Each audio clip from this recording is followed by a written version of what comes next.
There comes a moment when even the gentlest soul looks in the mirror and asks, why do people treat me like I don't matter when all I ever did was give them my best?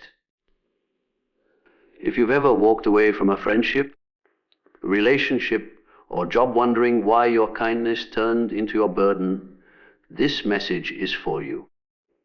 Because the problem was never your kindness, it was the way others learned they could use it. There is a quiet, almost invisible training many sensitive, empathetic, or deeply aware people go through long before they understand its consequences. It doesn't happen in a classroom, nor is it spoken aloud. It begins in childhood, in the subtle emotional atmosphere of the home. You learn to be good. Not because goodness is your nature, but because goodness keeps the peace. Because goodness keeps you safe. Because goodness makes life predictable. Most children don't even realize it's happening. You start noticing the tone in someone's voice before they speak their words. You read the room like an emotional map, scanning for tension, frustration, disappointment, or anger. You adjust your behavior accordingly. You soften your voice. You shrink your needs. You choose the gentle path, the silent path, the obedient path. Not because you want to, but because you've learned that the alternative comes with consequences.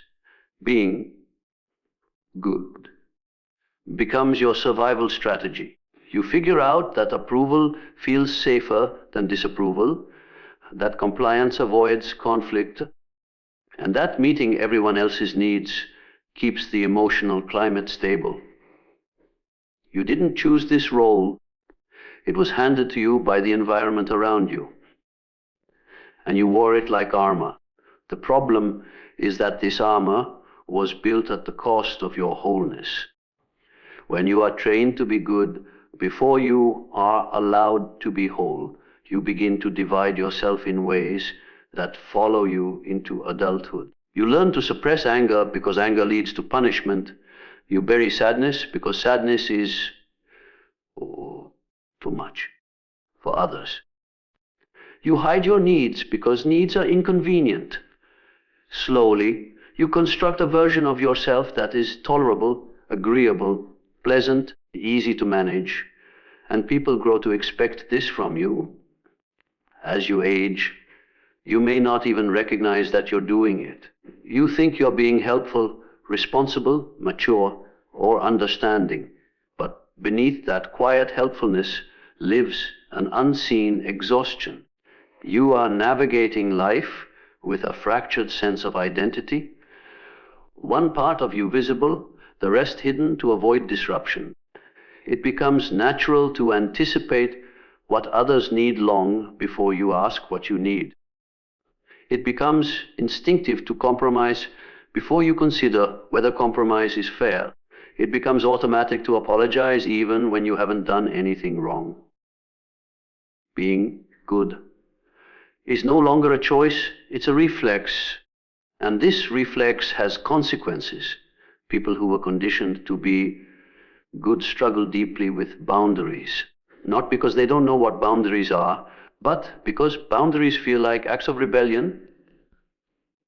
Saying no feels like danger. Disappointing someone feels like a moral failure. Protecting your emotional space feels selfish. You feel guilty for resting, for taking up space, for asking for help, for prioritizing your needs, for expressing honest emotions. You carry the weight of harmony as if it's your responsibility alone, because growing up, harmony depended on you. So, as an adult, you continue the pattern. You become the reliable one, the forgiving one, the accommodating one, the steady one. You give people second chances, and then third, fourth, and fifth chances. You internalize the idea that your value comes from being easy to love, easy to handle, easy to depend on. You mistake self-abandonment for kindness and emotional labor for love. You try to earn your worth by being endlessly patient, endlessly understanding, endlessly available. Deep down, though, another part of you longs for something different. A part of you wants to speak honestly instead of politely. A part of you wants to take up room without apologizing. A part of you wants to stop pretending you're okay when you're tired, hurt, overwhelmed, or frustrated. A part of you wants to be real, not just good. But being whole requires something that your conditioning never taught you. It requires conflict, not chaos, but clarity. It requires truth, not just tolerance. It requires boundaries, not barriers, but balance. It requires self-respect, not self-sacrifice. It requires embracing all your emotions, not only the pleasant ones. Being whole means allowing your full humanity to exist, even if it disrupts the image others have of you. Many people fear this shift because they worry they will lose relationships, love, or approval. And sometimes they will.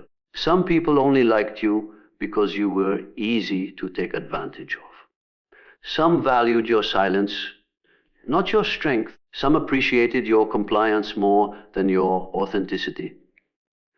Those relationships fall away, but what remains is the foundation of becoming fully yourself. You were not born to be agreeable, you were born to be complete. You were not created to be perfect, you were created to be real. You were not designed to be endlessly accommodating, you were designed to feel, choose, act, and exist with depth and autonomy. There is a specific ache that comes from being someone who feels deeply in a world where many people operate on emotional surfaces.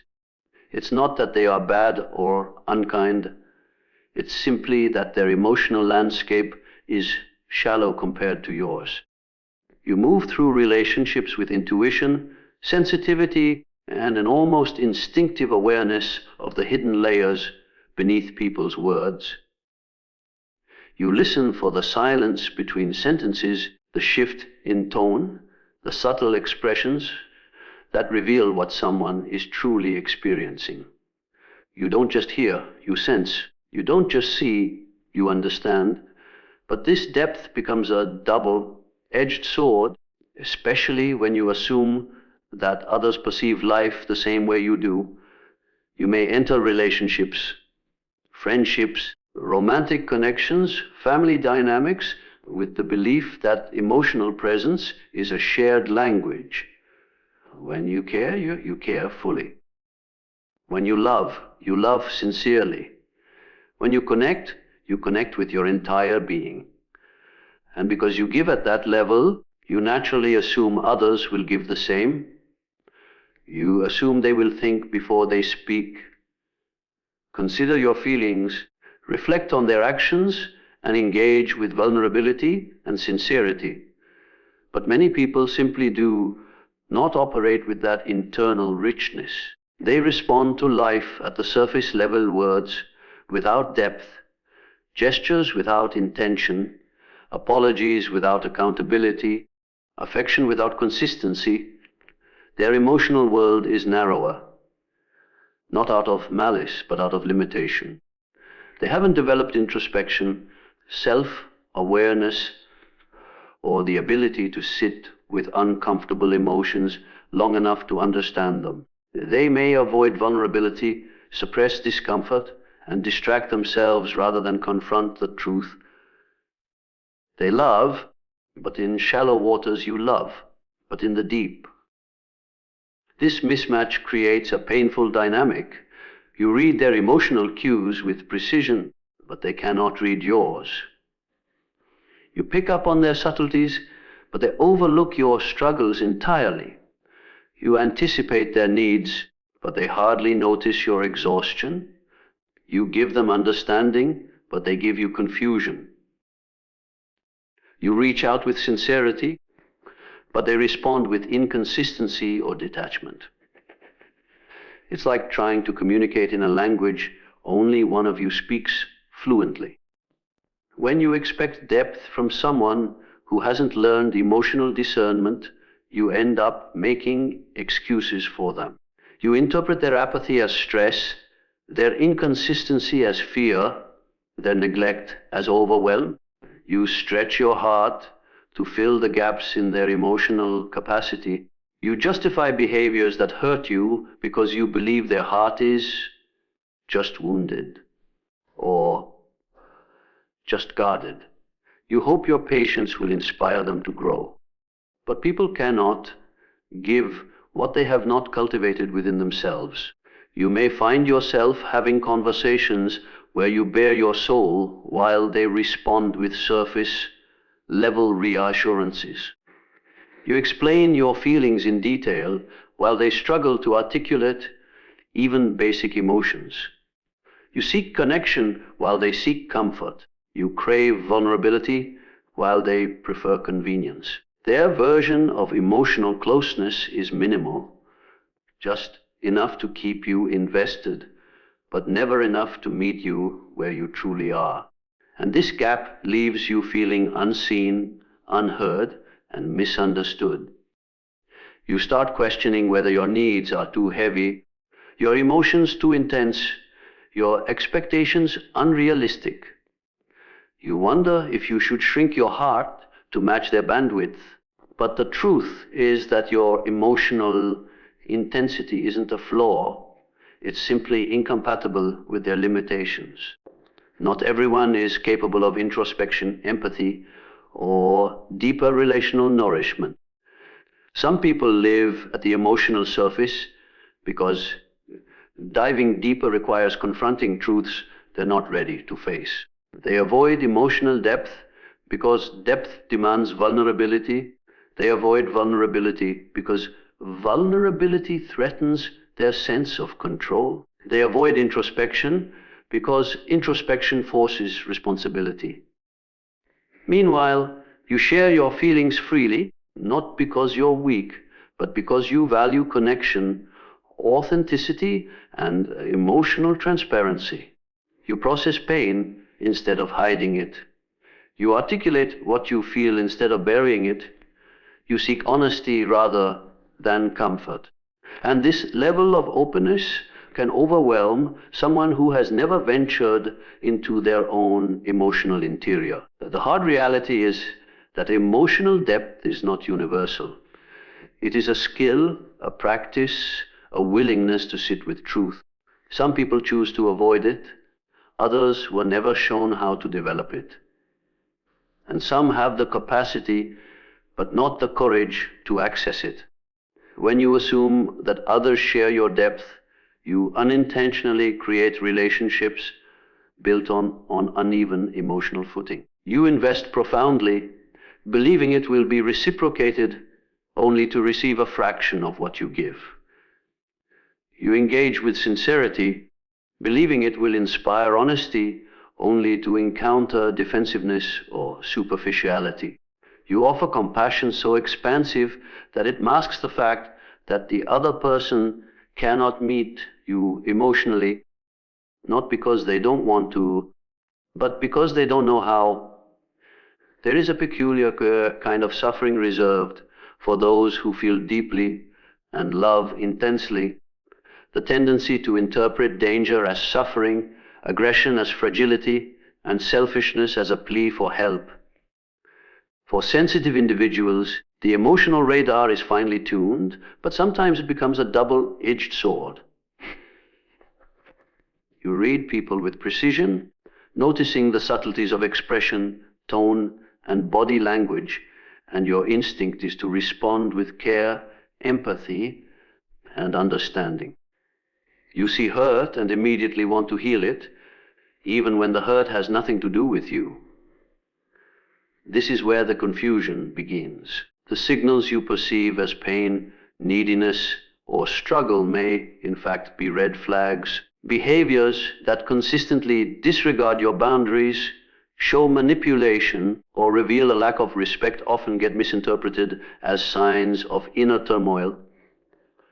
You tell yourself they're struggling, or they've been hurt, rather than acknowledging the possibility that their behavior is intentionally harmful or self-serving. Why does this happen? Because empathy is your default setting. You are wired to detect vulnerability, to feel the undercurrents of emotion before they are expressed, and to assume that these feelings are authentic. You want to reach across the emotional gap, to bridge the distance, to offer comfort. And in doing so, you blur the line between care and caution. You rationalize behavior that should alarm you, convincing yourself that patience, compassion, and understanding will transform the relationship. You hope that by recognizing someone's pain, you can influence their growth, soften their edges, or unlock the tenderness they fail to show. Yet red flags are not disguised cries for help.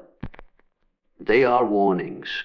Repeated disregard, manipulative tactics, dismissiveness, and exploitation are not merely symptoms of suffering.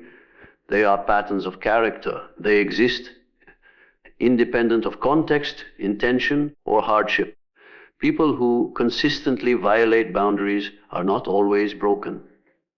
They are often simply unwilling to meet you at your level.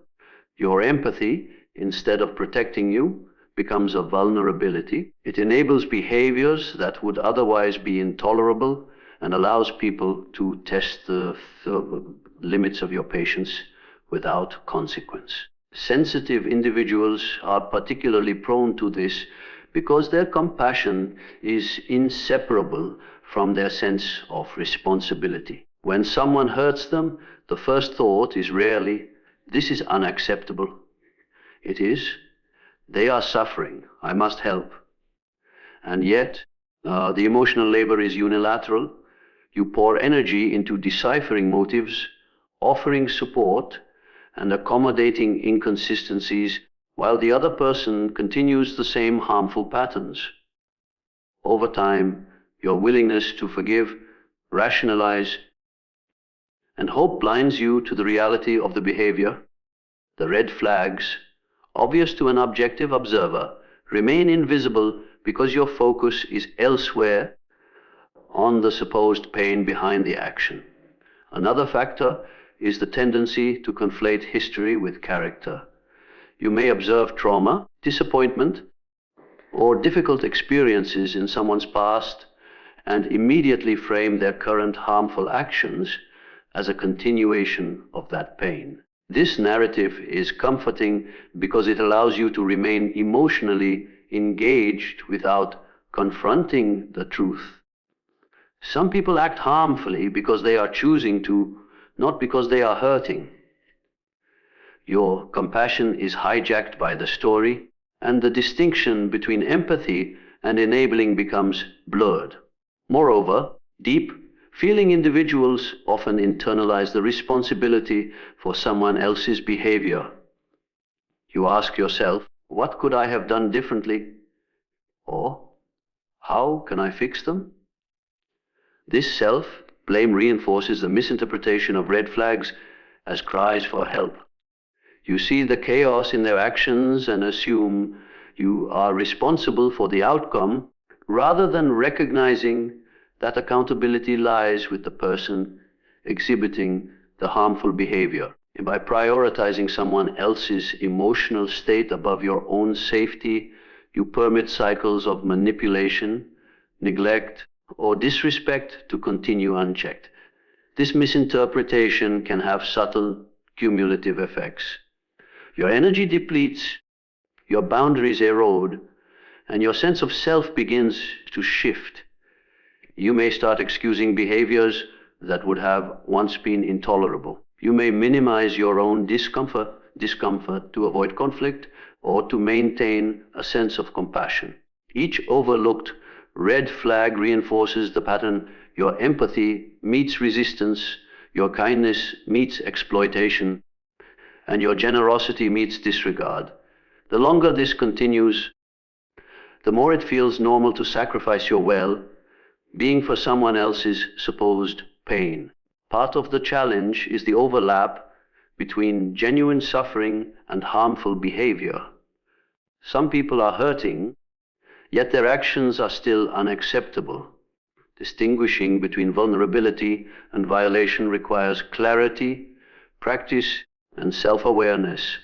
It is not a lack of empathy to recognize harmful behavior. It is the only way to preserve your own emotional integrity while navigating a world in which not every wound requires your intervention. Misreading red flags as pain keeps you in cycles where your care is used against you, where your sensitivity is exploited, and where your boundaries are repeatedly tested. There is a subtle but powerful truth about human behavior. People often take cues from what is not said rather than what is said. Silence, especially from those who are kind, empathetic, and introspective, is often misinterpreted. When you hold back your voice, hesitate to express discomfort, or avoid confrontation, others may unconsciously or consciously assume that your boundaries are flexible, your approval is given, and your limits are negotiable. Over time, your silence becomes more than quiet observation, it becomes a form of permission. Many sensitive individuals struggle with this because they equate silence with kindness or peacekeeping. Speaking up may feel like conflict. Voicing dissatisfaction may feel like being difficult or selfish. You may have been conditioned to smooth tensions, avoid rocking the boat, and maintain harmony at almost any cost. While these tendencies are admirable in moderation, they carry hidden consequences. Silence, when used as a shield, can be mistaken for consent. The very act of not responding becomes interpreted as agreement. This dynamic starts early. Children who grow up in environments where speaking out risks punishment or disapproval often learn to stay quiet to protect themselves. You absorb the message that saying nothing keeps you safe, preserves relationships, and avoids conflict. Over time, silence becomes a default mechanism for navigating social interactions. It feels safe, controlled, and protective, but it also communicates to the outside world that your feelings, needs, and boundaries are negotiable. In adulthood, the pattern continues. You may tolerate minor violations, excuse lapses in respect, or absorb microaggressions without protest. You may refrain from expressing your preferences, doubts, or frustrations because it feels easier to let things pass. You may think that silence is neutral, but in reality, it sends a message. Others read your quiet acceptance as tacit permission. They assume that if it bothered you, you would have said something. They conclude that your boundaries are elastic, your energy inexhaustible, and your availability guaranteed. The consequences of this miscommunication can accumulate over time. Small instances of disregard grow into larger patterns. People may overstep limits because your quiet tolerance has taught them that overstepping is safe. They may manipulate, exploit, or take advantage because they believe you will not resist.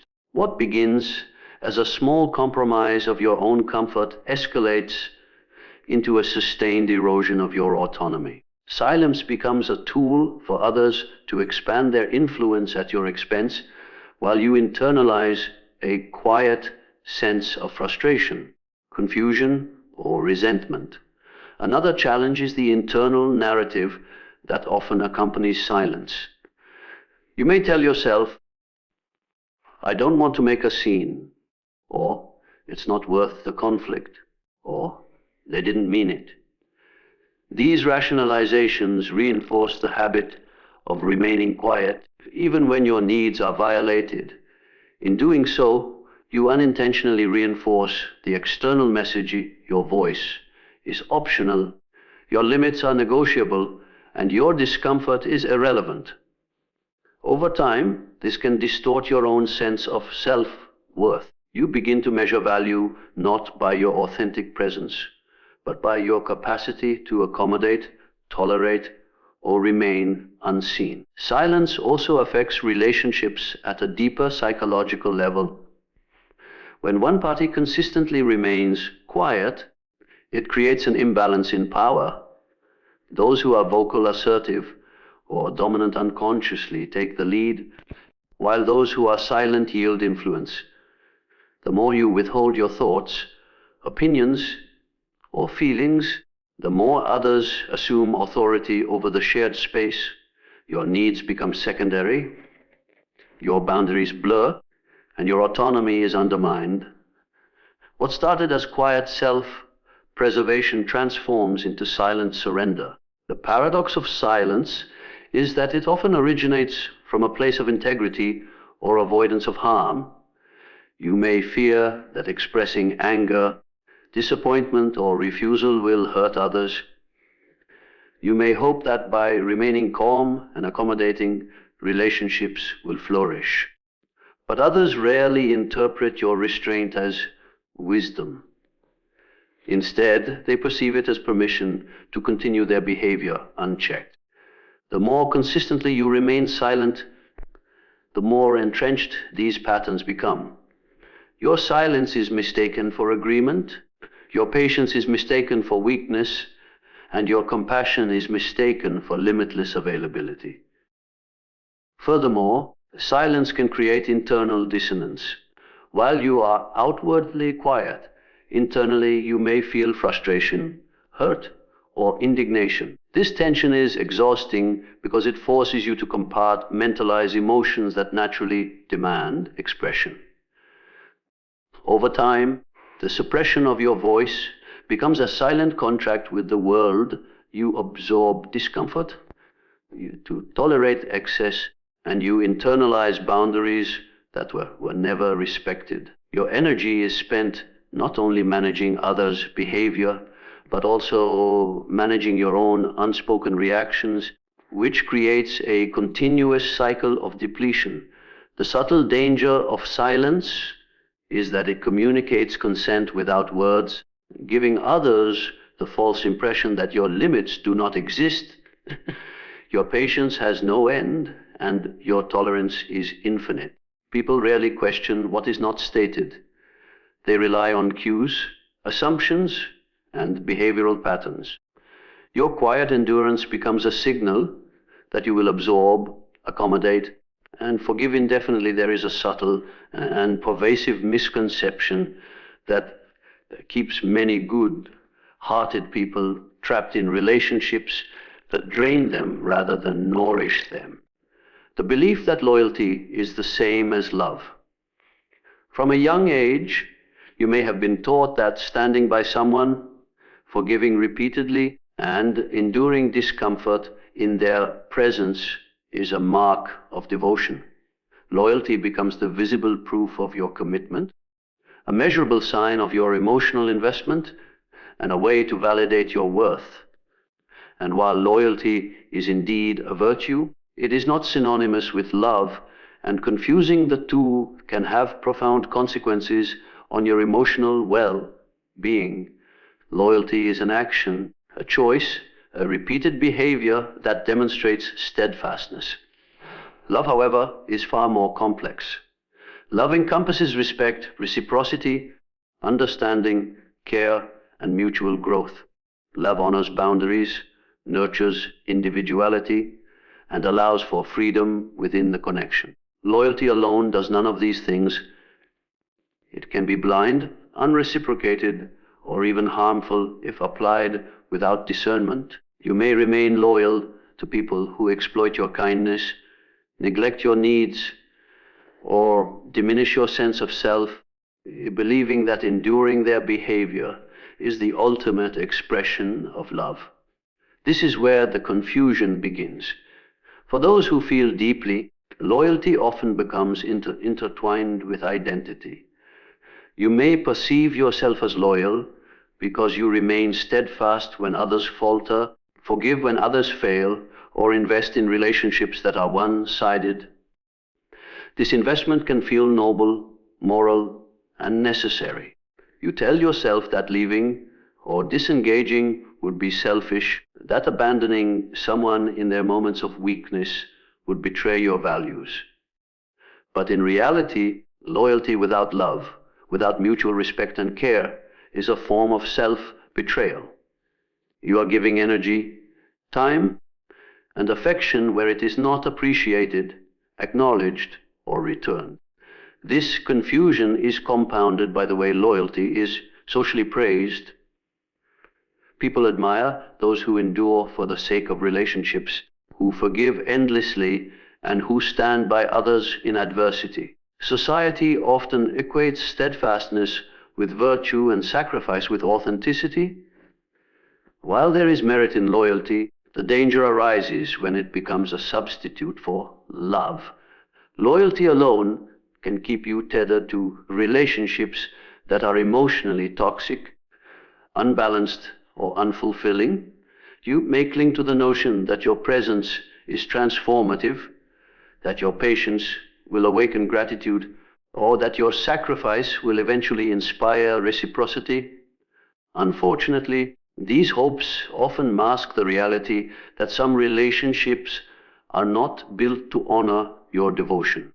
Another aspect of this confusion is the tendency to ignore signs of imbalance. You may tolerate behaviors that compromise your integrity because you interpret endurance as proof of love. You forgive betrayals or repeated disappointments because you believe that staying is an act of loyalty and leaving would signify weakness or disloyalty.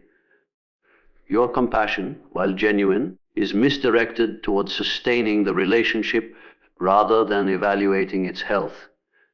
In doing so, you allow yourself to become a stabilizing force in someone else's life without ensuring that the connection serves you in return. This misalignment between loyalty and love can create cycles of resentment.